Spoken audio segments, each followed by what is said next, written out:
And first agenda item, did everybody have a chance to just look over the most recent minutes that Amy sent out? Yeah. Yes, I was able to look at the 9/12 ones there, but I didn't get any of the other minutes that we're supposed to be voting on for this evening. And I looked through my past emails, I didn't see it. It's showing that we're supposed to be voting on November 10th, December 8th, and January 12th, and February 9th. And I only got the minutes for January 12th. Yeah, that's what I got. Did Unless they anyone else came get any other previous. minutes? You know, I thought I missed them as well. Did anyone get the other ones? Because I just got the one that Danelle just spoke about as well.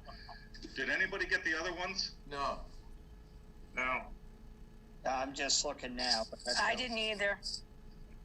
Anyone? Because I looked back thinking I missed an email. I did too, and I didn't see it. And actually, two of the documents that I got open to the same set of minutes, even though they were labeled differently. So I'll talk to Amy about that. So I guess, did everyone have a chance to look at the January 12th minutes? I think those are the ones that everybody did get. Yeah.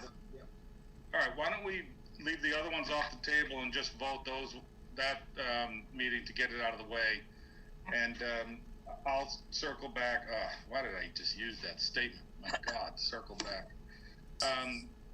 I will get back with everyone and on the other ones and make sure they get sent out so we can just put those to bed once and for all.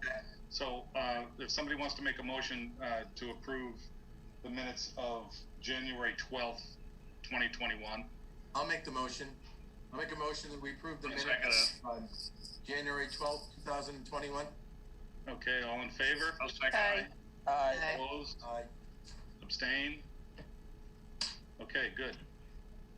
I don't even know how many we have here. 1, 2, 3, 7. So it's an 800 on that.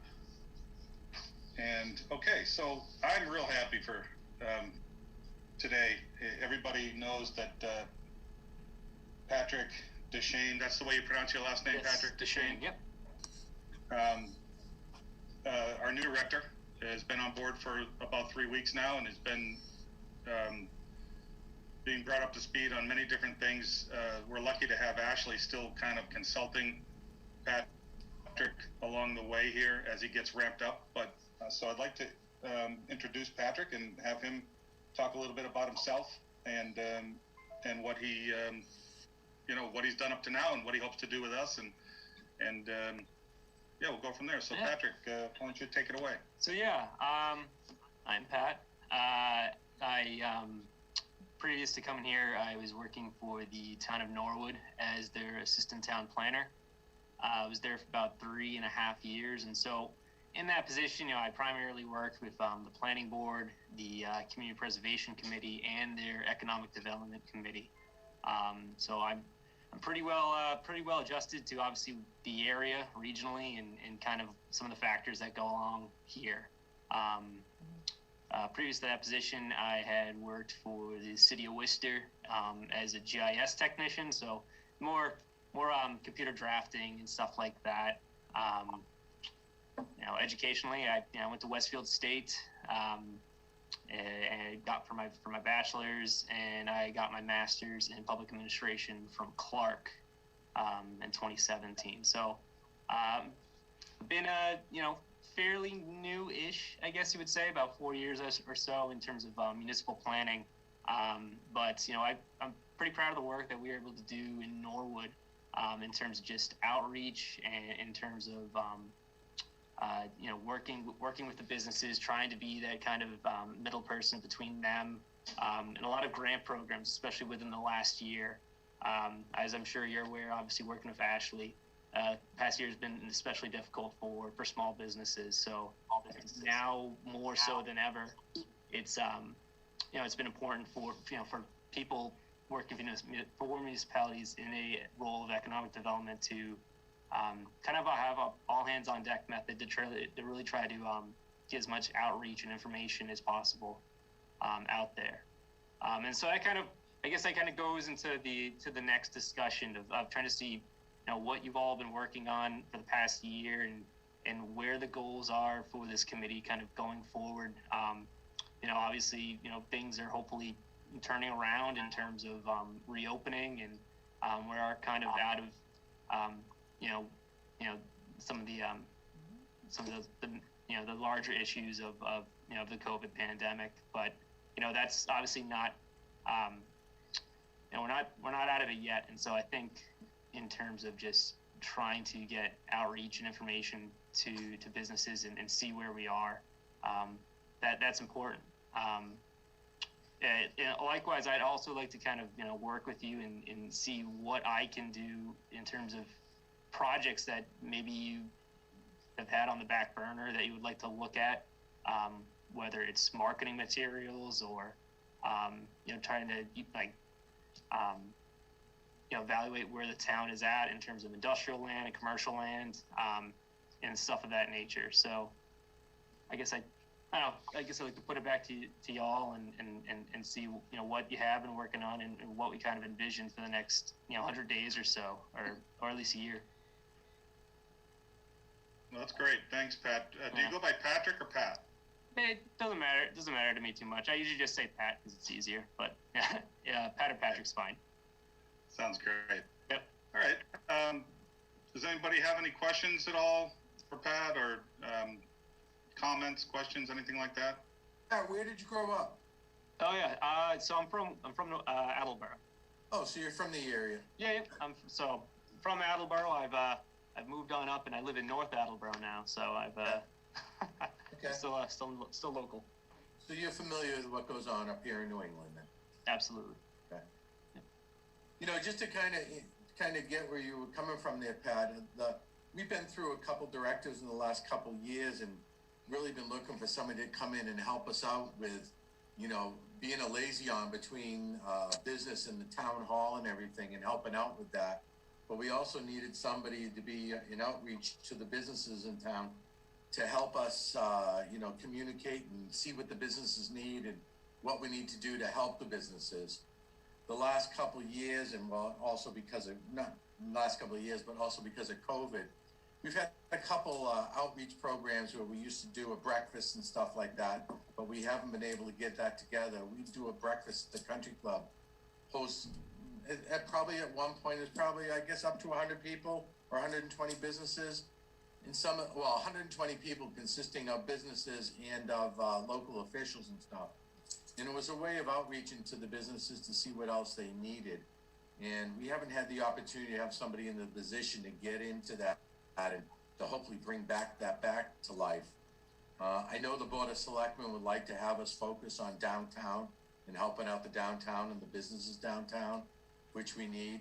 And as you probably know, that all of us here around you are all just volunteers and all have full-time jobs and are at places where we don't have the ability really to be, feet on the ground going out and banging on doors and talking to people and getting it. But so I kind of think that's where I like to see a focus is somebody in between the town and the businesses, and somebody that the businesses actually know that when they need somebody, you know what, Pat will have that answer. I can go to Pat. I met him. I know. He said he was willing to help, that type of thing. But you really got to get out there in the beginning and get the community reach going. Yeah, I completely agree with you. And that's how I would want to be that person, obviously, for Walpole. And to the same extent, that's what I'm used to doing. What I was used to doing in Norwood as well is trying to be that liaison between the businesses and the town. Both me and the director from Norwood. That's part of the job, is trying to be the face that the business can go to in terms of getting information, in terms of getting filled in on information that they may not be up to speed on. So I think I would want to bring that approach to the position as well, as someone that's approachable, who businesses can contact if there's a grant opportunity out there, if there's a deficiency in terms of just trying to get up to speed with maybe some technical issues, maybe starting a website, anything like that. I want to be that person who local businesses can go to from the municipal side. So I completely agree with you. That's definitely a good focus for this position. And there's a great connection here with Harry in the chamber as well, you know? Oh, absolutely. I mean, I will say, hi, Harry. I will say, from the time in Norwood, we did have a, very good working relationship with the Neponset River Chamber of Commerce over there. So that was key for us in terms of, especially in terms of outreach as well. Trying to work together to get as much information out there as possible, as well as it's a good area to get feedback from in terms of what businesses are looking for as well. So yeah, that's I hope to work with you, Harry. We will be. Yep. Oh yeah. And I like the idea. So I think Ashley did mention the breakfast as well. So obviously, it looks like within the past year. When was the last year that you were able to actually hold that? Yeah. Probably 3 years ago, I would say. 3 years ago. Yeah. More. Oh wow. So I wonder if it might be a good idea to maybe look into, maybe holding a virtual breakfast. I'm not sure if that's, that is something that, no, I'm saying nah. Yeah, that would be a great idea to try to maybe look forward to maybe if it's possible in the next couple of months. But I'm not sure. I would kind of think once the COVID thing worked out that it would be better. Probably in the spring of next year. Okay. I would say maybe the fall if things go well over the summer, but definitely by the spring, I would say I'm hoping to.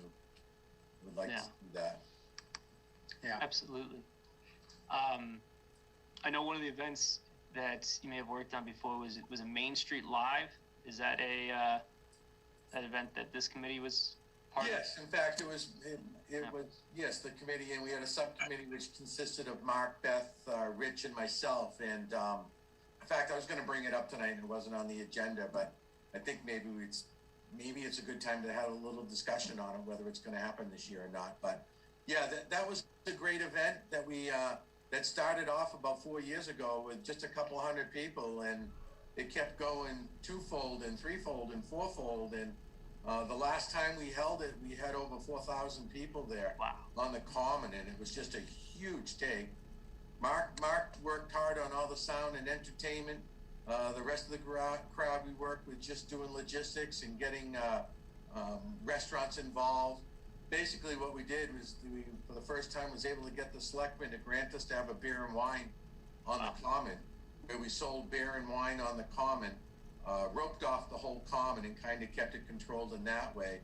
Started bringing in food trucks and things like that. And it really got to be a great event. Everybody liked it. And it was free. You just had to pay for pay for the beer and obviously pay the food trucks. And whatever monies we made, we were trying to rifle back in towards the downtown or, for the downtown association and everything. But that was still in the building stages before COVID hit. So we're going to go back into the building stage, I guess. Yeah, Donnell actually discussed that last month, and I think that the conclusion we came to was that we were going to move forward with Main Street Live as if it is a go, until someone tells us that it isn't, or it doesn't make sense, to the people that live in town. Are they going to come? Because do they feel comfortable enough coming? But the thought process was, it's March. If we don't move forward now with it, we're not going to have the opportunity to decide to have it later, because it takes that kind of planning. So the thought process last month was that we were going to move forward with a subcommittee that we have not, appointed yet, because I wanted to wait for you and get your input, but move forward as if it was a 100% go, until someone tells us it's not. Well, how do you feel about that? I think I'm in agreement with that. I guess the big question on all that, I think we can stop that event pretty good, providing the entertainment's going to be cooperative with us. I mean, I imagine the entertainment themselves and what's going on with COVID are probably frothing at the bit to get out and play, to get out and do something. I know in the past they wanted all their money up front, but I really think, I agree with you, we should go ahead, but the big thing that's far out that we gotta take care of is the entertainment. And if you think that you can secure entertainment with the caveat that, listen, if it doesn't happen, we just have to call it off. If it does, you know, we'll go through and make the commitments in terms of what we were paying them before for the entertainment and what our budget was, and assume that that's gonna happen. And go out and start doing fundraising. I have a hunch that if we go out and do fundraising for it, that we're gonna be met with some pretty good, you know, response on that. So I don't think getting money is gonna be a problem. It's just that, maybe if we go out and do that type of money, we can tell them if the event doesn't go off, we'll return the funds or something like that so that we can get the kitty started. But I think if you can get the entertainment to the point where we can guarantee and lock them up and say everything, but listen, if it cancels, you know, we're gonna have to cancel it. But I'm gonna say on a situation like that, Mark, we should be able to give probably a 30-day notice. We should be able to know by mid-August if we're gonna have it in mid-September, wouldn't you think? From a Board of Health point of view? Because I think the Board of Health is gonna be the one that's gonna either say yay or nay to us. I think we can go through and get all the permitting done with the selectmen and get all that done with the police and fire and start getting food trucks. I'm sure food trucks would love to line back up and get those events going again and have the same situation with them, but it's just gonna be that we gotta hold the right to cancel it if we can without being committed. Yeah, to your point, Donnell, I know on last Friday, actually, the governor just released different regulations for outdoor musical performances. And so obviously the restrictions right now, you know, you're dealing with a minimum of 10 feet between performers, a minimum of 25 feet between performers and the first row of the audience.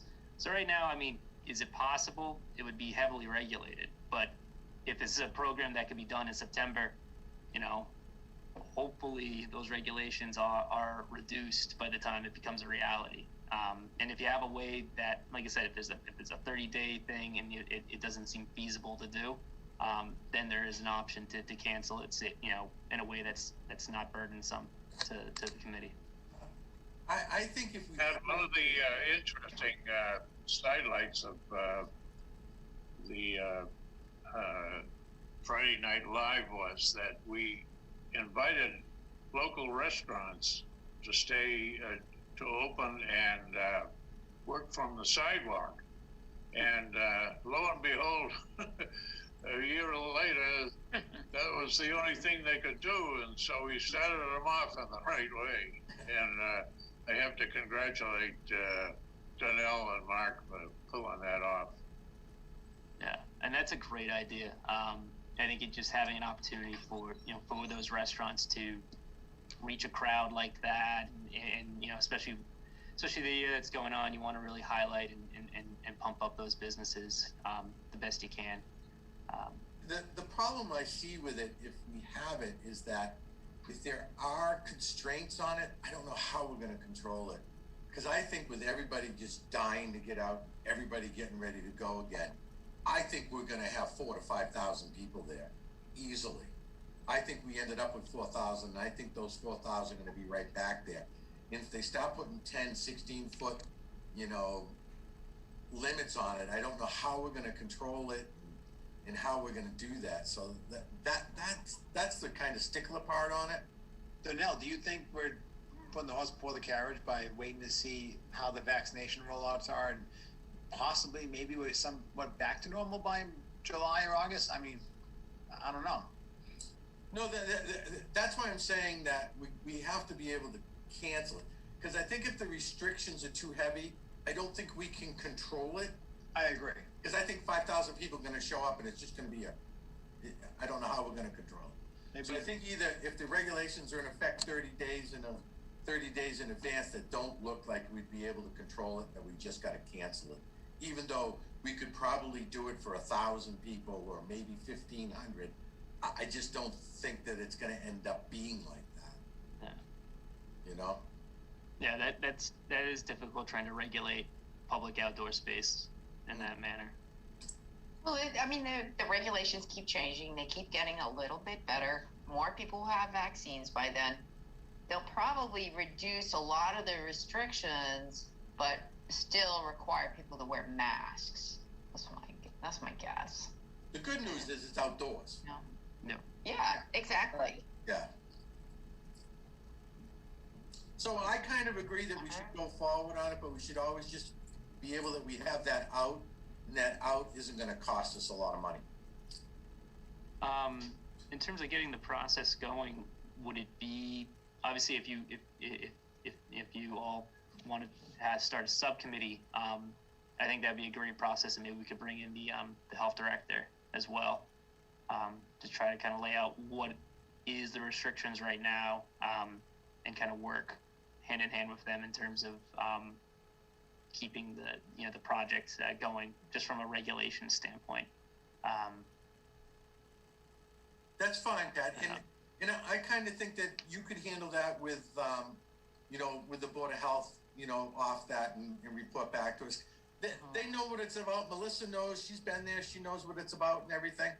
I think from our point of view, we got to get the subcommittee formed. We got to get in before the Board of Selectmen and get the one-day liquor license permit. Just start negotiations, start discussion with DPW, the police department, the fire department, and obviously the Board of Health, and to make sure they're going on. And I think if we go about it, saying that we understand that COVID's there and COVID's going to be a problem. If we got to pull it back, we got to pull it back. But if we can do it, we want to be able to do it. So I don't know. I see Beth down in the corner. Is she willing to jump back in? Of course. I'm not going to give up on it now. I didn't think you would. No, of course.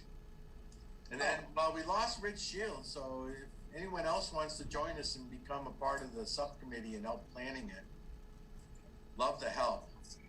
Our biggest problem always has been with that thing is finding help on the day of the event. And that's our hardest part about it, and that's why it make it even harder to control, because we have plenty of bartenders. There's plenty of bartenders, but nobody wants to work the door. Nobody wants to pick up the trash. Nobody wants to do the setup or the takedown. So that's where we need a lot of the help. And so if anybody's interested, Do we have a date, Danelle? Just it's funny. My second half of the year is filling up with events. Like everyone's starting to book things now. Is there a date in mind? we usually hold it on the third Friday in September. Yeah. Which, I haven't looked at it yet. I don't know if Mark looked at it. What are the other constraints? That would be the 17th. Third Friday in September. I don't know. It was usually on the 12th or the 13th. So I'm looking at maybe, I don't know, would it have been the 10th, Beth? No, I think it's more towards the 16th, 15th, 16th, 17th. So you think it would be the 17th? Then? Yes, I do. It's usually, I want to say it was either the third Friday in September. I know we had to contend with, we worked around the high school football home game. I think we did anyway, one year. And we were also working around Country Fest up at the... That's correct, yes, at the stadium. I don't know if they're going to be doing that. Yeah. And Labor Day is the weekend of the 3rd through the 6th. Okay, so yeah, that's probably the right date then. The 17th would probably be the day. Yeah. So that's, I guess that's what we should now. Did we lose? So should we just wait for Pat to talk to the Board of Health first and see what their take is on it? That's fine. Yeah, I can do that. Just to kind of run it by Melissa beforehand, and then obviously get the ball rolling, so to speak. Yeah. Patrick, if you want me to meet with you to do that, I'd be happy to. All right. I'll see what Melissa's availability is. Yeah. I'd be psyched if we You're could working do out that of this the year. town hall now, Pat? Yep. Yeah, I'm in town hall. Okay, good. Did we lose Mark? Looks that way. Yeah, Yeah. I guess we did. he came up at one point. He's been gone for a while too. Meeting will be over in 10 minutes then.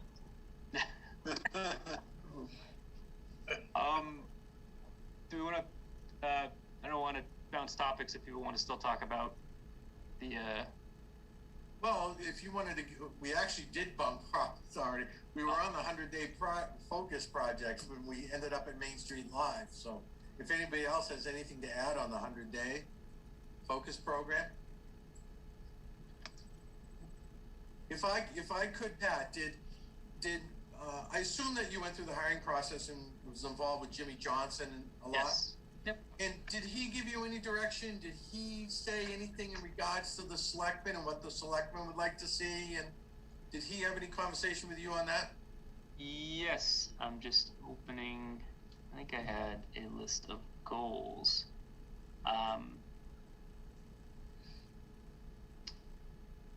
So I can't seem to find it right here. One moment. Because But yeah. What was that?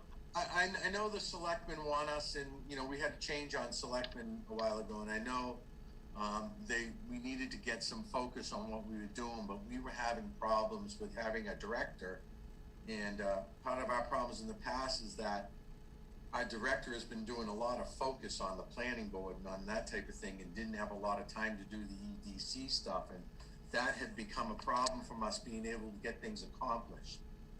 With not having feet on the ground in town hall and somebody being around to do things for us. So I hope that Jim gave you a little direction towards Yes. Yeah. where you were going to be putting your time and efforts.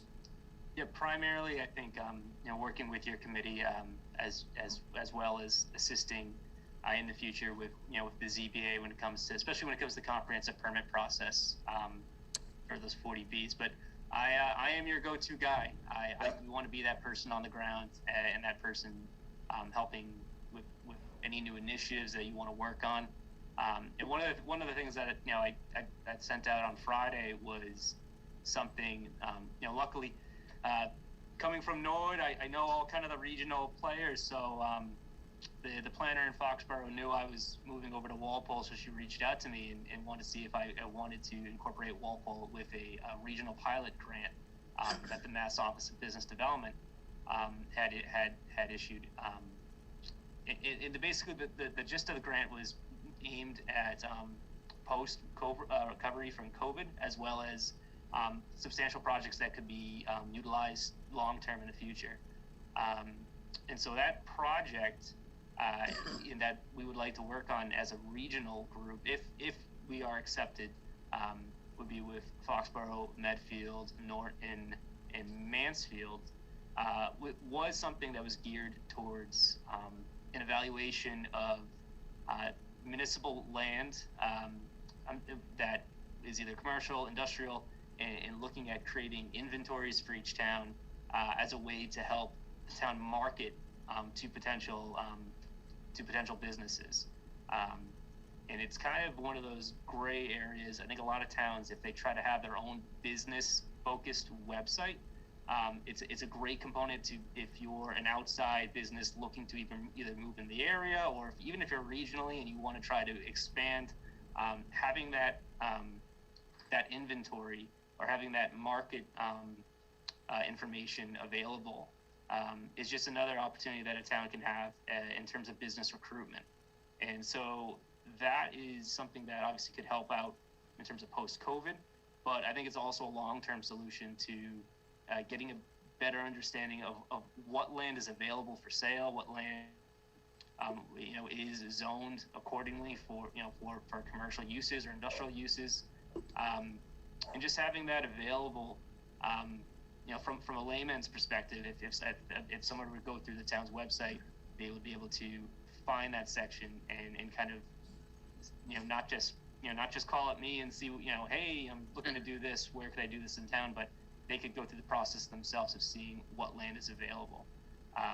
So that's a project that we're not sure when it will be approved yet. We're hoping within the next month or so, because I think the state wants to get information out fairly soon, because there is an element of obviously wanting to assist municipalities that have been impacted from COVID, and assist businesses that have been impacted from COVID, and so that is kind of the background for this grant.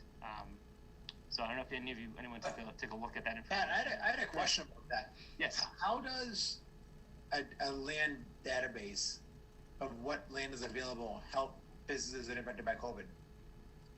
That's a good question. So that is probably something that would not be an element that helps businesses impacted by COVID, but the marketing element of it, getting information on how to better market land, would be probably an element that would fit that criteria. I understand what you're saying. So that is something that probably more or less benefits the town as well as the property owner. And so in that regard, there is probably something that is more geared towards a long-term benefit. No. But an additional project that I did not specify on here, and the agenda itself, was something that I know Ashley had been working with Destination Downtown on, which was a local rapid recovery program. So this is a separate grant, and I'm not sure if, I know it's not necessarily on the agenda itself, but if it's, in the 100-day, we want to use it as the 100-day agenda item. I'll talk about it a little bit. But basically, Destination Downtown and Ashley had worked on applying for a local rapid recovery grant, which is offered through Mass Downtown Initiative. The focus of the grant would be looking into how they could implement a program to get technical assistance to businesses in terms of establishing a better online presence, as well as information in terms of branding and marketing for existing small businesses. So that's probably an element. That's a grant that I think would be more geared towards existing businesses, and that's something that they did get. And that element in that project itself is a technical assistance grant. So I know they'll be working with a consultant in terms of compiling those materials, and therefore they can, get that information out to existing businesses, or I should say, I will get that information out to existing businesses. So that is a program that that money has, or that grant has been approved, and that is something that will probably be happening within the fiscal year. So that is something that probably, like I said, would probably be more geared towards helping existing businesses, whereas the other grant, if we were to receive it, would be something that would be more long-term recovery. I see. Okay. Yep. You guys, I don't know what I missed, but I got kicked offline and I could not get back to the life of me. I don't need a recap, but if I missed anything important, let me know. Pat, in terms of that, what you're talking about there, and that land base and database, I think that's something that we'd like to see. I know the board in the past have been, in Walpole, we have limited amount of commercial land, we feel.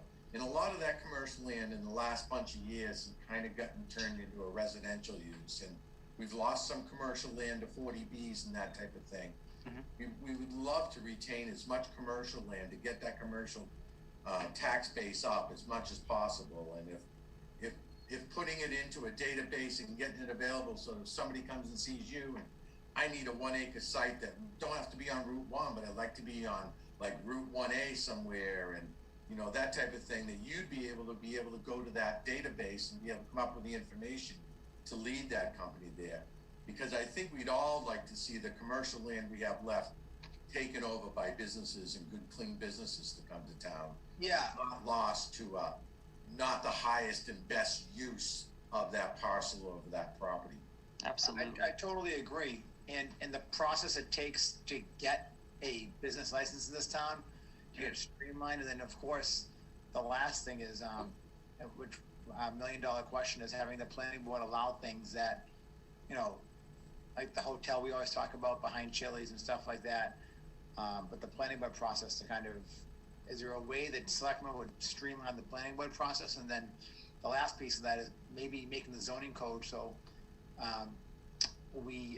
that the process becomes a little, I don't want to say hands off, that's not the right word, but a little more efficient. I see what you're saying. Yeah, that's something that I definitely can be part of as well. And I think it'd be more or less almost with sometimes how you can create that change you want, or try to expand the uses of a certain location is obviously through zoning and zoning amendments. So, I mean, one of the things at the end of the town is beginning the process of is a master plan rewrite. That rewrite in itself will hopefully yield, possible suggestions for zoning amendment changes, both to, either look at deficiencies within the zoning, but also to look at current zoning around us and see what we can do to either encourage best uses of the land that we have, or to look at changes that help the process probably be a little bit more streamlined in a way. Yeah. One item I always baffles me from my personal applications and me as an attorney representing clients is that when you go in front of a board, I never understood, and I can't think of it as some statute that forces you have to allow this. When a developer presents a plan to the town or to a board, the fact that their board or town gives suggestions and then gives their input, and then the developer goes back, incorporates them, changes them, goes back to the board, and they say, okay, well, we want to give more suggestions. The limit of times there should be back and forth between boards. I mean, we have these planning board meetings going until midnight. It's like, it's not because we have all these projects going on, because these projects take 8 months, a year to go through the planning board, when the planning board should have their eye and should have their board on these projects. But to go in front of a board multiple times because just because someone didn't show up at the first meeting or because they just randomly, there should be a limit as to how many times they could request a change before it becomes a little unreasonable. The longer you drag these projects on, the longer they last, what it does is it only allows the more wealthy and backed up developers to get their permits in the end, while driving a smaller person to just give up because they're out of money or time. No, that is an excellent point. That's something that's I still need to probably understand the process here within Walpole. I can only right now I'm speaking from like a Norwood perspective, and I know the process that we went through. It was a lot faster in terms of trying. Faster, but even still, the Shaw's Plaza, the back and forth that went on with that one, Norwood. I was watching the Shaw's Plaza. Oh yeah, no. I had nothing to do with that. No financial stake, nothing. Just watched it for kind of as a town of Norwood taxpayer. Yep. And they kept going back and forth about the kind of trees, the color of trees. It's like there shouldn't be this wrap up of the color of a tree to send someone back. So. Not to veer off topic too much. So that was before I got there, but I know exactly the planning board member who you're talking to that was talking about the trees in Norwood. I like that planning board member. I actually like it a lot, to tell you the truth. It's just that there should be a fail-safe built into the zoning code that the the planning board has an opportunity to give feedback, but can't do it more than X amount of times, because there is a time when it becomes unreasonable. Yeah. Well, yeah, it depends, though, a lot on the personalities on the planning board and how effective they are at running the meeting. Definitely. And whether they like to hear themselves talk or not. I'm just glad I wasn't the one that said that. I was holding my tongue. But hold on, but so we allow personalities to dictate. But also, a lot of times you see people, they've been given comments from a planning board meeting and asked to come back with revisions, and they don't always follow through with what they've been told to do. That's understandable. Yeah. So they have to, again and again. It's like, well, you didn't hear us the first time. Yeah, I get that, but that's on the developer at that point, on the person in front of the. Yeah, it is. Yeah. Yeah, John, but the issue you bring up is very real, and spending 3 years on planning board, I saw it happen on numerous occasions where, quite frankly, you're right. If you're not a company that can absorb, real significant cash overruns on an application, then you're just going to go away. And you say the tree thing, that was kind of funny. And sometimes the answer to that question needs to be, well, is there a tree color you don't want? And that ends the problem right there. Yeah, we don't want tangerine. Okay, so anything other than tangerine, and we're good. So given the board's an ability to condition smaller issues like that, as opposed to having to bring engineers and lawyers back in month after month after month, sometimes, unfortunately, that can be a tactic. So, John, I think that this is really something that we ought to pursue moving forward, because there is a lot of room for improvement. Walpole's not the only town, but it's the only town we're charged with trying to help. So, I believe that this is probably, in terms of what our charge is, one of the most important things we can do. Sometimes I think we find ourselves falling into, trying to be, a rescuer for businesses that are existing. And there is a spot for that, and there is a role Absolutely. we can play in that, but I don't think that should be our primary role. I think our primary role should be, while protecting our current tax base, trying to grow our tax base. Absolutely. And I think this is one of the most important things that we can look at in making that happen. So you brought it up last month, and I'm really glad to have Patrick here, because I think it, if not number one on our list, I think it should be, right near the top of what we should be advocating for, because it's been a problem in Walpole for decades, and I think it's time that it stopped. I like your phrase, John. If I get it wrong, let me know. But last month you said, approval by right. And it gives a whole different view of what these boards are trying to do. Are they, if it's approval by kiss our ring and do everything we want, and then maybe we'll grant you approval, well, that's a whole different attitude. Approval by right means, no, we're going to do this.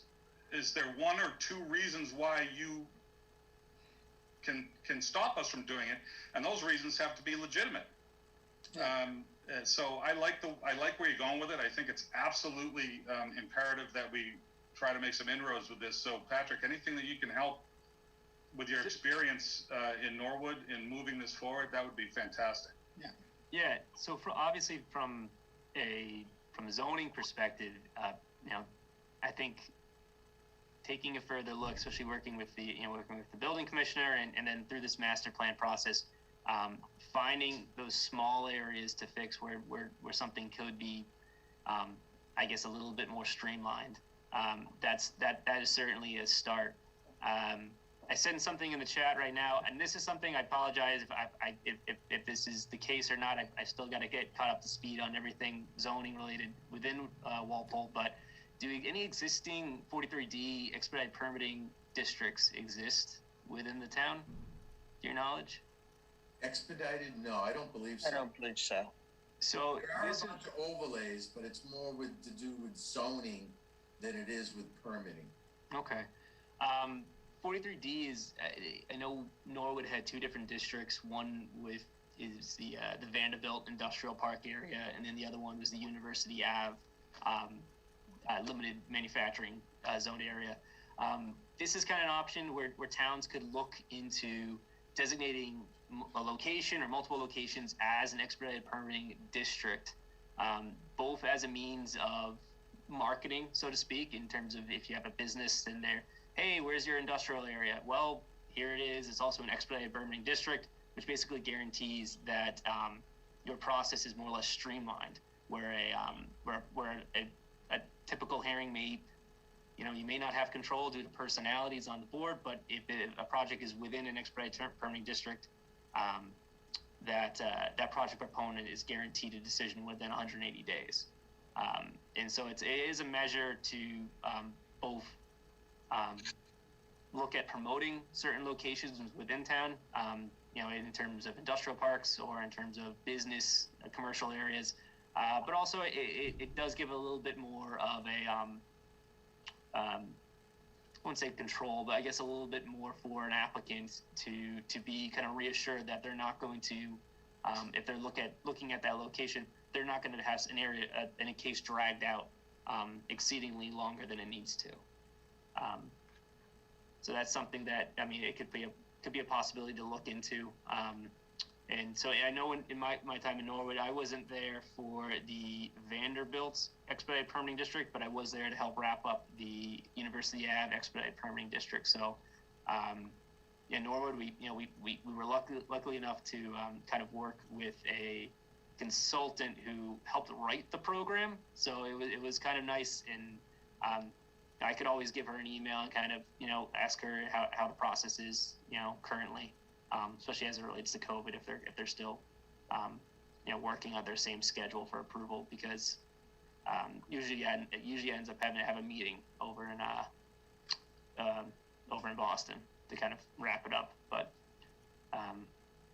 this is something, if you're interested or not, I could definitely take a look, maybe talk about this with either Pat or Jim as a possibility of looking at a location and whether it's worth it as to.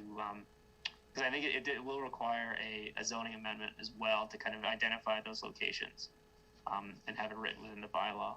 So it's definitely an option. But also with that, Pat, if you have that expedited permitting layout or overlay, that the underlying zoning in that's got to be workable too. Yeah. It would allowed by right stuff and not stuff sending you off to special permits.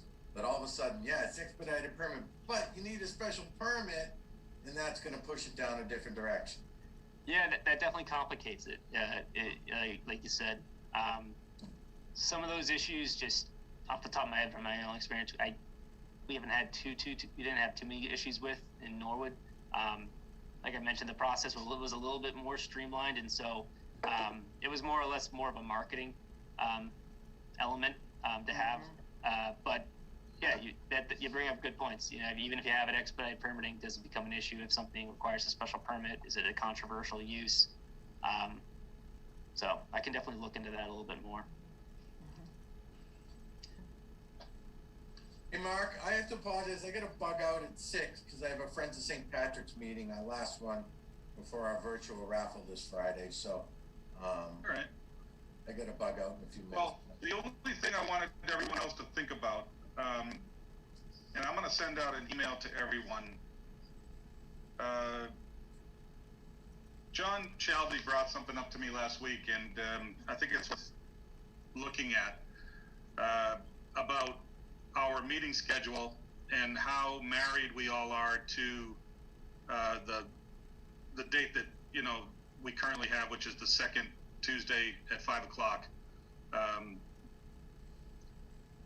It's been that way for a long time. However, when members have a conflict that's not avoidable, I think it's only fair to bring it up to the group and see if there's an ongoing date workable, at least until it, doesn't need to be workable anymore, and we can go back or keep that. And John, I don't want to put you on the spot, but I value certainly you on this committee, and I value your input. Not that I wouldn't ask if I didn't value someone's opinion on this board, but I think it's important to try to work with everyone on a volunteer board and see if we can make things work. So I don't need any feedback now, but I will send out kind of an email just to remind people and see what our options might be, and if people are do have some open slots during their month that might work better, and some people might have them work. I mean, the 5 o'clock time frame is not the easiest to get to in a lot of cases. So that might be an opportunity for us to push that out a little later if we want to. But I do want to get everyone's input on that. So I'm going to frame an email and send it out to try to solicit some feedback, and then hopefully in a short period of time we might be able to make some adjustments so that, you know, we can make sure that everyone's taken care of and that their schedules are working the best way they can. Thank you, Mark. Just so everyone knows, it's not trying to be just. I'm on another board. I'm a treasurer of another board, and they meet every other month at Tuesday at 3:30, the second Tuesday. And we've had virtual meetings that end right at 5, but we're going to go back to in-person meetings where we all meet in Boston. So I'm not going to make it on every other month. So that's the reason why. Yeah, and you know, I think that's absolutely legitimate. And like I said, we don't know what we don't know. We've been doing it at this time, at this block, for ever since I can remember. So if there's a time that might work better for everybody, I don't know the answer to that. So let's find out what works and what's out there for us. And if we can make a change on that, you know, I have absolutely no problem with that, and I think we have a really good committee right now. That, you know, I think that we all should make this as workable as possible for us, not just for John, but in general. If someone has an issue getting to these meetings, but we just haven't brought it up, you know. So, John, I'm glad you brought it up. It's going to allow us to have a discussion and maybe get to something that's even better than what we have now. So that's the way we'll frame it, and I'll send out the email, and we'll see what we come to, and hopefully we can make it workable for everybody. Okay, great. Thank you, guys. Excellent. I gotta jump right now, but thank you. All right, Danelle, thanks a lot. I'll talk to you soon. Yep, bye-bye. All right, if we don't have anything else, I will entertain a motion to close the meeting. Motion to adjourn. Seconded. Second. All in favor? Aye. Aye. Aye. Aye. Okay, perfect. Thanks a lot, everybody. I really appreciate it. Good seeing everybody. Glad everyone's healthy, and I'll talk to you all soon. Okay, bye. Nice meeting you all. Mark.